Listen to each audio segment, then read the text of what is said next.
Provider से हैं उनकी वो आरपी जो है के अंदर जिस इस आरपी को person with multiple disability act 2016 person with multiple disability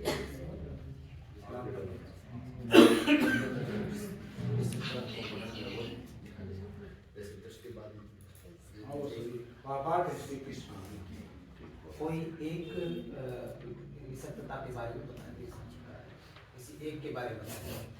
जैसे दृष्टिबाधित तो ये 100% जैसे दिखाई नहीं देता, उनको ब्रेन कराना पड़ता है, वो होते अलग दृष्टि जनरल 40% या 60 जो होता है उससे कम दिखाई देता है। वो कुछ रोग जैसे उन आंगुलियों जैसे अंगुलियाँ हड्डियाँ और वो मुड़ी हुई होती हैं, वो श्रवण बाधित जिनको सुनने की दिक्कत होती है और चलन में दिक्कत उनको चलने में और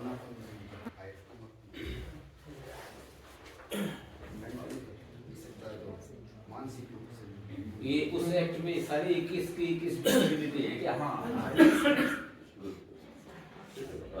ये सारी विकलांगता निःशक्तता उसके अंदर है किस प्रकार। हाँ, वो अपने को उसमें चिन्हित करना होता है कि उसकी विकलांगता किस स्तर की है, इसमें किस प्रकार। बहुत अच्छा है।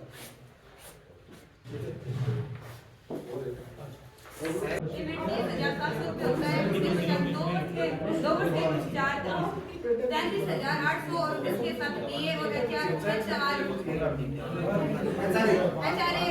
नोए और 18% होता है, DA 38% इसके साथ फुल पेमेंट 49,000 होता है।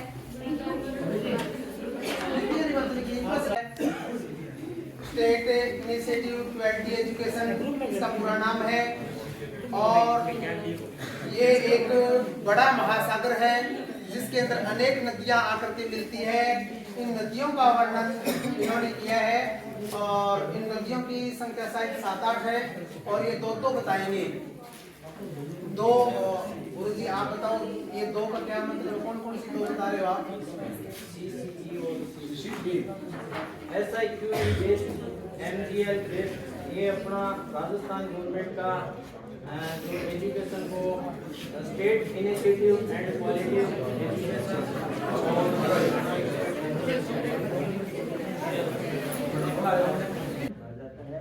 टीम में वो गतिविधि आती है जो हम हमारे विद्यालय में बच्चों को करा सकते हैं। जैसे सांस्कृतिक गतिविधियाँ होती है, साहित्यिक गतिविधियाँ होती है, गतिविधियाँ, सामुदायिक गतिविधियाँ, गतिविधियाँ। सांस्कृतिक गतिविधियों में हम हमारे संस्कृति से जुड़ी हुई कोई भी गतिविधि करवा सकते हैं। जैसे नृत्य करवा सकते हैं, जो नृत्य होता है वो समूह में हो सकता है, लोक नृत्य, शास्त्रीय नृत्य, पाश्चात्य नृत्य और ये गायन भी करवा सकते हैं।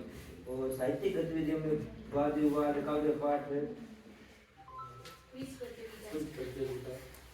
प्रतियोगिता, पोस्टर प्रतियोगिता, कहानी प्रतियोगिता, आंसू भाषण और कोलाज बनाना, भित्ति पत्रिका, पत्र वाचन। फिर सामुदायिक गतिविधियों में बाल सभा, गार्गी मंच, मीना राजू मंच की बैठक करवाई जाती है। उत्सव, पर्व और जयंती भी मनाई जाती है, जो महीने में हर दिन कोई उत्सव या पर्व जो आता है। बाल मेला लगता है और वार्षिक उत्सव बनाया जाता है, रैली भी निकाली जाती है, NCC और NSS भी बनाया जाता है, बाल संसद भी आयोजित की जाती है। आंसू भाषण कोई टॉपिक पे बच्चे से पूछना या फिर जो पहले से तैयार नहीं है उसे एक कोई टॉपिक दिया जाता है जिसे वो बताता है आंसू भाषण। उसका मतलब ये है क्या टॉपिक जो बोलना तो भाषण है। आंसू का मतलब क्या होता है? आंसू का मतलब पहले से कोई तैयार नहीं है।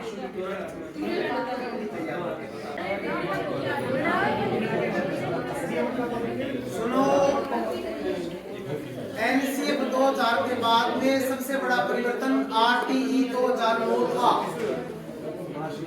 इसमें हमें अनेक प्रकार के दायित्व दिए गए थे और हमारे क्या दायित्व हैं, ये आप सबके दायित्व हैं। इसलिए आपको एक एक चीज याद होनी चाहिए। ये चार्ट के अंदर तैयार करके लाइए छात्राएं, अध्यापिकाएं, और ये आपको बताएंगे कि आपके क्या क्या दायित्व हैं। आपके दायित्वों से अवगत करवा रहे हैं आपको, बताओ भाई। RTE 2002 के तहत एक शिक्षक के अनेक उत्तरदायित्व है। हमने हमारे विकास का जो विषय है वह धारा 23 की उपधारा 1 के अधीन नियुक्त शिक्षक के कर्तव्य लिखे हैं। इसमें सिर्फ धारा 23 में का जो भाग 1 है उसके सिर्फ है। तो पहला है नियमितता, और उसमें पालन। एक अध्यापक को नियमित विद्यालय में आना चाहिए और समय पर आना चाहिए। दूसरा है निश्चित समय में पाठ्यक्रम पूरा करवाना, और तीसरा है पाठ्यक्रम को संचालित करना और उसे पूर्ण करना। अगला है बालक के सामर्थ्य का निर्धारण करना और उसकी सामर्थ्य के अनुसार उसे शिक्षण करवाना। अभिभावकों के साथ नियमित रूप से बैठ के करना। और अंतिम है विहित किए गए अन्य कर्तव्यों का पालन करना, यानी कि अध्यापक के लिए अन्य जो भी कर्तव्य है उनका पालन करना। ये सर ये है एकीकृत शिक्षा योजना, उसका एक रेखा चित्र है। सबसे ऊपर होता है जोन पे जॉइंट डायरेक्टर, जॉइंट डायरेक्टर के नीचे डिस्ट्रिक्ट पे होते हैं एक तो सीडीओ या जिनको डीटीसी भी बोलते हैं, डिस्ट्रिक्ट प्रोजेक्ट कोऑर्डिनेटर, या फिर अदर डिस्ट्रिक्ट इंस्टीट्यूट में होते हैं आईएएस, सीसीटीई, पीटी आदि, ये अदर डिस्ट्रिक्ट इंस्टीट्यूशन में होते हैं।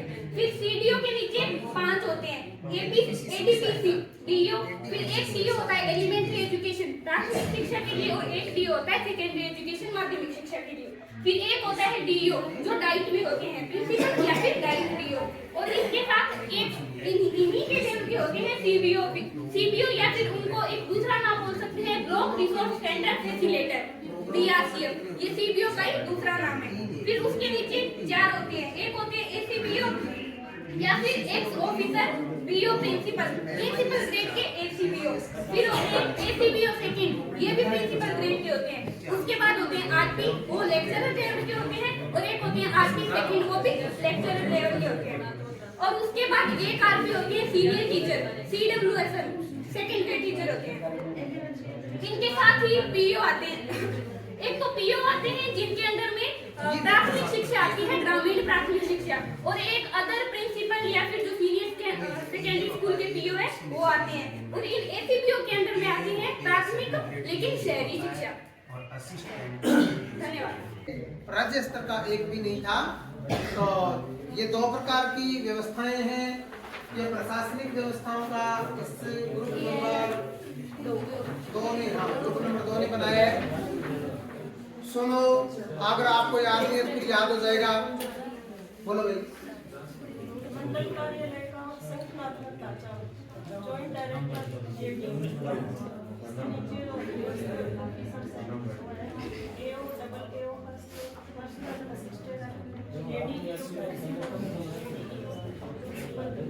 DEO, physical education.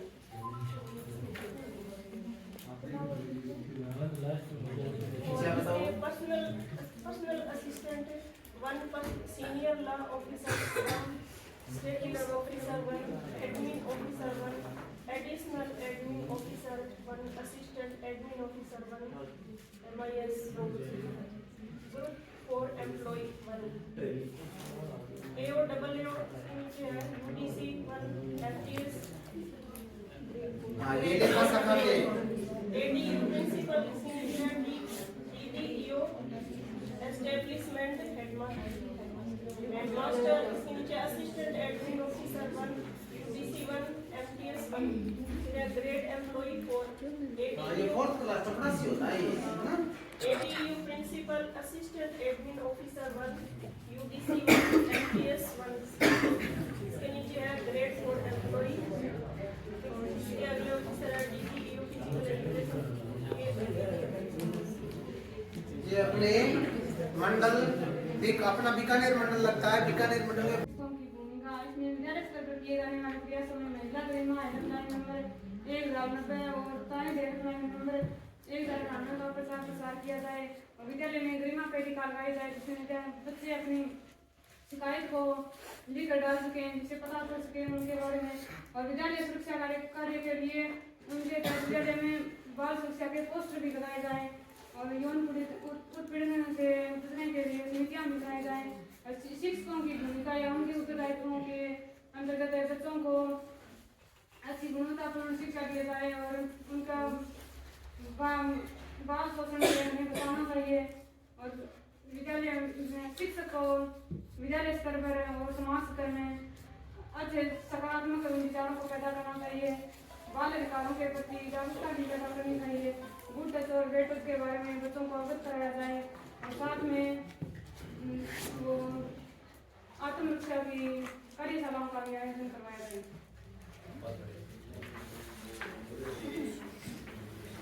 हमारे देश में विविधता बहुत तरह की पाई जाती है, क्योंकि भारत देश एक ऐसा देश है जहाँ अलग अलग प्रकार, अलग अलग जाति, अलग अलग धर्म और अलग अलग समुदाय के लोग रहते हैं। इसलिए स्वाभाविक सी बात है कि हमारे देश में विविधता, इसलिए हमारी कक्षाओं में तो विविधता होनी ही होनी है, क्योंकि हमारी कक्षा में भी अलग अलग जाति, अलग अलग धर्म और अलग अलग समुदाय से बच्चे आते हैं और वो अलग अलग आयु वर्ग के भी हो सकते हैं। इसलिए हमें उनको ध्यान में रखते हुए अपनी पढ़ाई और अपनी हमारी जो शिक्षण योजना है वो उनको ध्यान में रखते हुए बनानी चाहिए, ताकि सभी बच्चे लाभान्वित हो सके। धन्यवाद।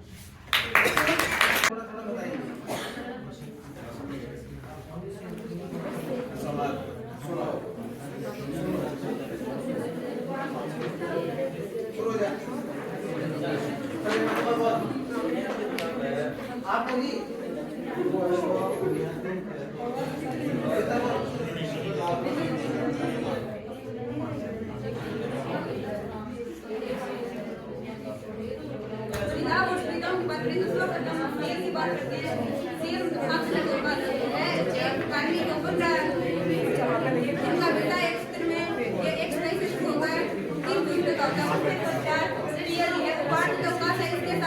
चलो आप ये स्टडी